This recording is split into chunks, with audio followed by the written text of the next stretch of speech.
Very nice. I like that a lot.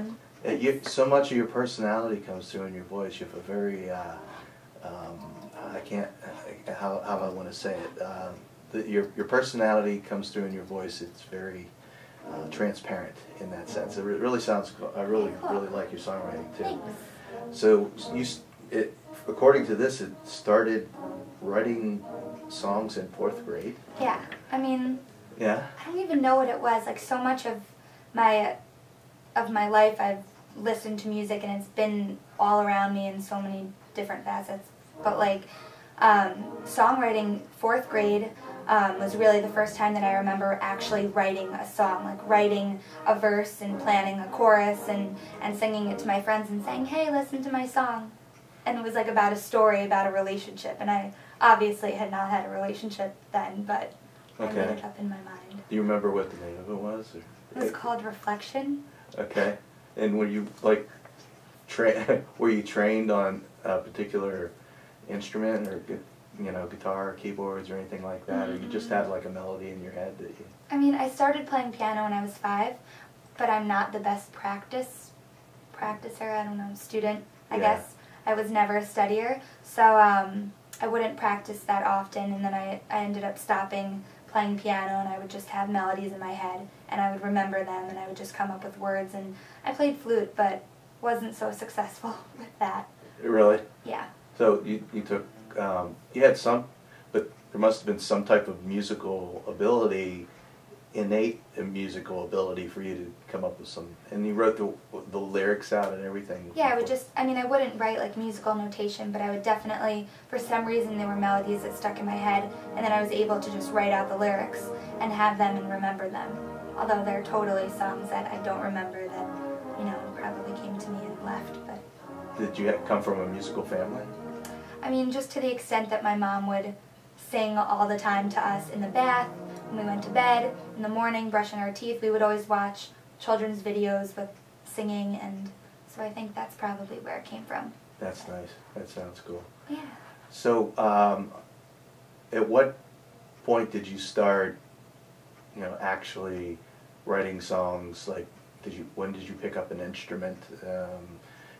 When was that?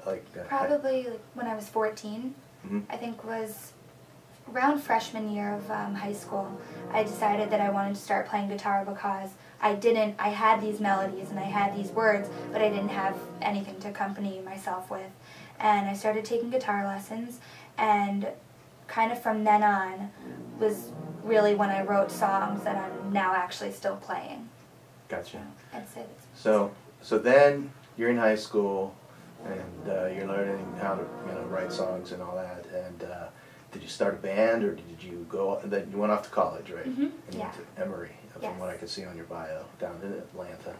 And were you performing when you were in college, or were you just still like kind of kicking back writing songs, or how?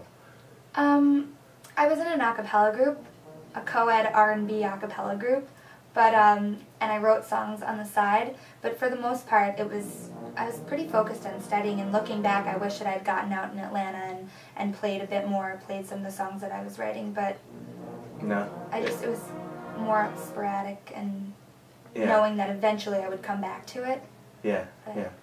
Well, there's sometimes it's a matter of just being ready when everything kind of comes together. And I'm still looking for ideas of what I want to do when I grow up. So I want to do everything. That's why you've heard that joke. That's why we ask kids that. What do you want to be when you grow up? This is looking for ideas.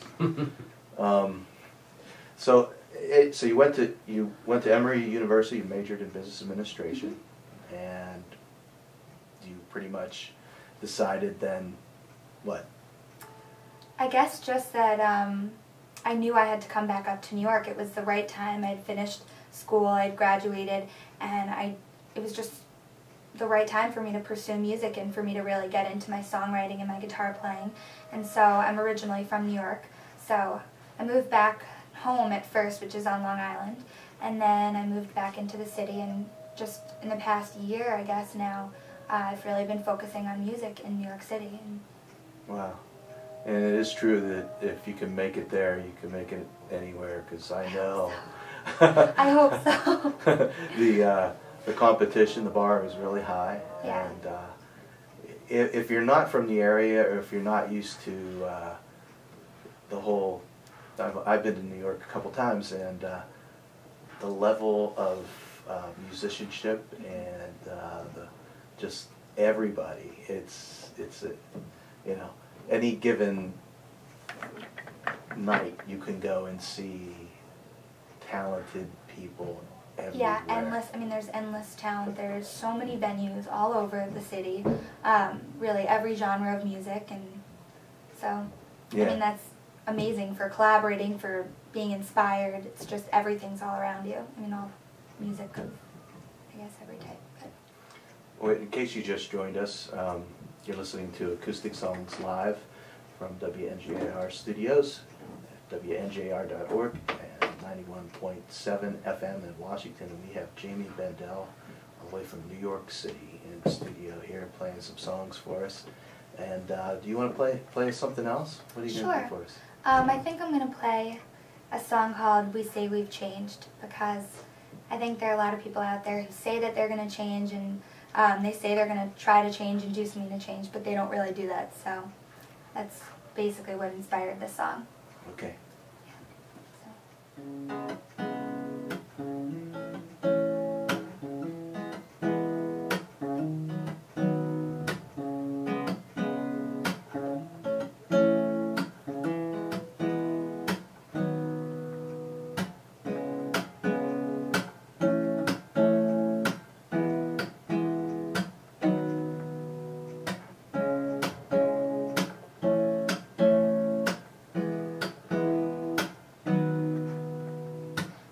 Days fall, nights, and I'm left here wondering if we will see a day when our world turns upside down. And I hope there will be a time when kept promises are bound.